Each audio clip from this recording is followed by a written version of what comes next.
एक बिटिया पागल सी। ये कहानी एक कल्पना मात्र नहीं है।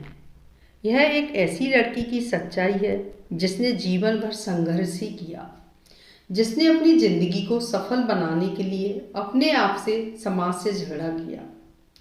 रामपुर वह शहर है जहाँ पर उस लड़की का जन्म हुआ था। उसका नाम बड़े प्यार से रखा गया था, आरती। पर कोई नहीं जानता था वह लड़की अपनी किस्मत में क्या लेकर आई है। जब वह 2 साल की हुई तो कोई भी बात को समझा नहीं करती थी। उसकी माँ हर दिन उस लड़की में परिवर्तन देखा करती थी। वो छोटी सी बच्ची के मुंह से माँ शब्द सुनने के लिए तरसा करती थी, पर उसकी माँ को यह नहीं पता था कि उसकी लड़की में कुछ कमी है। एक दिन अचानक से उस लड़की को दौरे पड़े और वह जमीन में लौटने लगी। ये देखकर उसकी माँ घबरा गई और भागकर डॉक्टर के पास ले गई। डॉक्टर ने चेक किया पर उस लड़की की परेशानी को समझ नहीं पाया और दूसरे डॉक्टर के पास भेज दिया। इसी तरह उसकी माँ ने कई डॉक्टर के पास जाकर अपनी बेटी का इलाज कराने की कोशिश की। सभी डॉक्टर ये बात समझ नहीं पाए कि बेटी को क्या हुआ है। वह लड़की बोल नहीं पाती थी, न कुछ समझ पाती थी। माँ बड़ी परेशान हो गई थी। बेचारी घर घर में बर्तन मांजकर और इडली की दुकान लगाकर अपनी बेटी का इलाज कराया करती थी, क्योंकि उसका पति निकम्मा था, कोई काम काज नहीं करता था। माँ ने हिम्मत नहीं हारी और फिर डॉक्टर के पास ले गई। डॉक्टर बोला, आपकी लड़की पागल है, इसे पागल खाने में भेज दो। माँ गुस्सा कर बोली, डॉक्टर साहब मेरी बेटी पागल नहीं है। और फिर वह वहाँ से घर चली आई। लड़की 4 साल की हुई। उसके स्कूल जाने का समय आ गया था, लेकिन उस लड़की को दौरे पड़ना कभी बंद ही नहीं हुआ। उसे स्कूल में अभी दौरे पड़ जाया करते थे। वह जमीन में लौटने लगती थी। कभी कभी जब वह अपने दिमाग पर काबू नहीं कर पाती थी, उसे अंदर से कई प्रकार की तकलीफ होती थी। उसे स्कूल के बच्चे हमेशा परेशान करते थे। सीधी सादी भोली भाली सी लड़की, उसे क्या पता था कि उसके दिमाग में परेशानी है। हद हद तो तब हो गई जब एक दिन स्कूल की टीचर ने उसकी माँ को बुलाकर बोली, आपकी लड़की तो पागलों जैसी हरकतें करती है। उसकी माँ बोली, टीचर जी मेरी बेटी पागल नहीं है, वह बस बीमार है। पर स्कूल की टीचर कहाँ मानने वाली थी। उस लड़की को स्कूल से निकाल दिया गया। माँ परेशान रहने लगी। फिर दूसरी स्कूल में दाखिला कराया गया। वहाँ एक टीचर थी, बहुत अच्छी टीचर। उसने उस लड़की को पढ़ाने की जिम्मेदारी अपने ऊपर ले ली। कुछ समय बाद माँ को एक नामी डॉक्टर का पता चला। वह अपनी बच्ची को उस डॉक्टर के पास ले गई।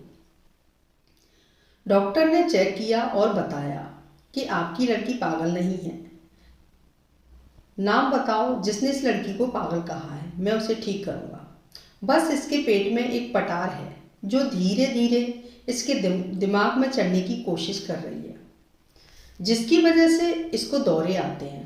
मैं इस पटार को निकालकर नए तरीके से इलाज करूँगा। डॉक्टर की मेहनत सफल हुई। वह लड़की ठीक हो गई, लेकिन डॉक्टर ने बताया यह लड़की अपने दिमाग से और अपनी उम्र से 2-3 साल पीछे चलेगी, पर यह जरूर पढ़ेगी और लिखेगी और बोलेगी भी। फिर स्कूल में टीचर की मेहनत रंग लाई। धीरे धीरे वो लड़की पढ़ने लिखने लगी। इस तरह उस लड़की ने अपने जीवन के कई उतार चढ़ाव देखे और बीए पास कर ली। लेकिन लड़की के भाई बहन उसके ठीक हो जाने पर भी उसे पागल बोलना नहीं छोड़ते थे। आसपास के मोहल्ले के कई लोग उसे पागल पागल कहकर बुलाया करते थे। वह लड़की हिम्मत नहीं हारी। जब वह पूरी तरह ठीक हो गई तो उसके बड़े भाई ने उसके ऊपर पहरा लगाना शुरू कर दिया। उसे बाहर छज्जे में खड़े होने नहीं देते थे और उसकी पढ़ाई लिखाई पर भी पाबंदी लगा दी गई। वह लड़की पढ़ना लिखना चाहती थी और आईपीएस अफसर बनना चाहती थी, परंतु उसकी माँ और भाई ने उसकी कोई इच्छा पूरी नहीं की और उसकी शादी कर दी। शादी होने के बाद भी उसके ससुराल में उसके सास ससुर ने उसे आगे पढ़ने लिखने नहीं दिया। घर की जिम्मेदारियों का बोझ उस पर डाल दिया।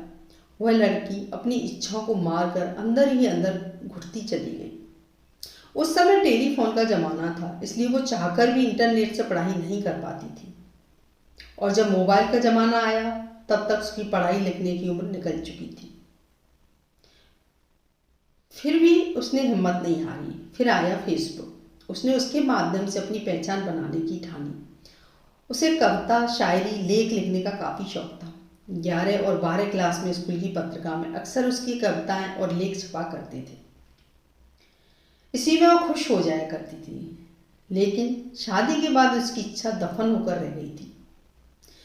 फेसबुक के माध्यम से उसने अपनी कविताओं और अपने विचारों को लोगों के सामने रखा, जिसमें उसको बड़ा मान सम्मान मिलने लगा था।